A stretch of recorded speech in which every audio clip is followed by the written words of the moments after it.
अस्सलाम वालेकुम friends, welcome back to top smarties drama serial gentleman. यहाँ पर हमारा जेंटलमैन यानी कि इकबाल मुन्ना बहुत ज़्यादा खुश है कि जरनाब कभी उसके लिए सूप बनाकर ला रही है और कभी उसकी तीमारदारी के लिए आ रही है और उसके लिए बहुत ज़्यादा फ़िक्रमंद भी है। ये बातें मुन्ना को तो हज़म ही नहीं हो रही, उसका बस नहीं चल रहा कि अभी हॉस्पिटल के बेड से उठकर ही नाचना शुरू कर दे। अब तो जरनाब से पूछ ही लेता है कि मैं जब यहाँ से रिहा होऊंगा तो क्या मुझसे मिलने आओगी, जिस पर जरनाब मुस्कुरा देती है कि रिहा होऊंगा। आप इस बात को छोड़े ना, लेकिन आप मुझे ये बताएं कि आप मुझसे मिलने आएंगी। जिस पर जरनाब कहती है ठीक है, मैं तुमसे ज़रूर मिलने आऊँगी, लेकिन मेरी एक शर्त है कि तुम ये जो काम करते हो ये छोड़ दो और जेंटलमैन बन जाओ। आगे से इकबाल मुन्ना क्या कहता है, इकबाल मुन्ना एक बहुत ही अच्छा वर्ड कहता है जो कि जरनाब सोचती ही रहती है कि फिर तो मैं रहमती की एक ही गोली से मर जाऊंगा अगर जेंटलमैन बन जाऊंगा तो। रहमती ने जब से वार किया है मुन्ना पे, सबके सामने रहमती की इमेज बहुत ज़्यादा डाउन हो गई है और मुन्ना बहुत ज़्यादा अप जा रहा है। बल्कि अब सब ये कहते हैं कि रहमती को तो इस सीट से हटा के मुन्ना को बिठा देना चाहिए, मगर रहमती भी इस बात से कहाँ बाज आता है। हर वक्त मुन्ना के साथ झगड़ता ही रहता है। मगर इस झगड़े से एक बात याद आई कि बाप ने फारिस को कह दिया कि अंगूठी उतार दो, मेरी बेटी तुम्हारे साथ खुश नहीं, और इस तरीके से फारिस से मंगनी तोड़ देता है। बाप को पता चल जाता है कि उसकी बेटी बिल्कुल भी एक ऐसे शख्स के साथ नहीं रहना चाहती जो कि हराम खाता है तो ये एसीपी, लेकिन बाप इसको एसीपी नहीं समझता।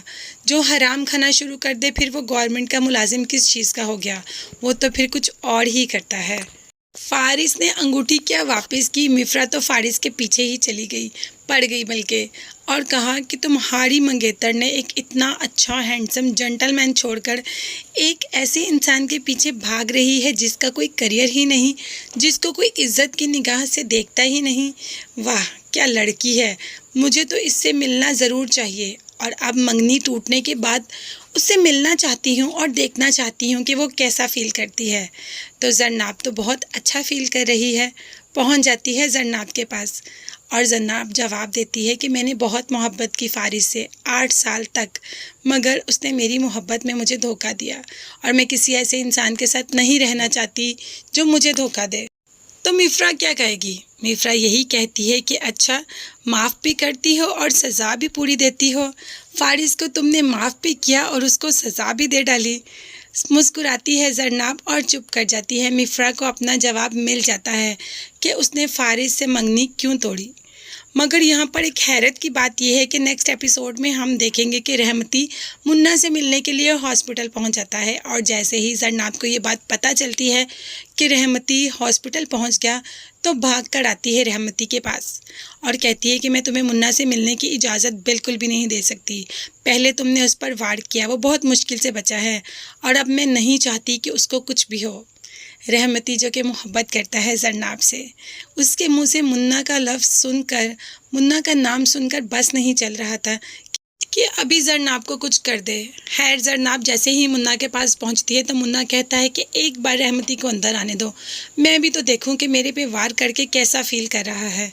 और जरनाब यहाँ पर मुन्ना की बात मानती है और रहमती को अंदर आने देती है। मगर रहमती आकर ऐसा कुछ भी फ़ील नहीं करवाता, वो तो बहुत प्यार से मिलता है मुन्ना के साथ।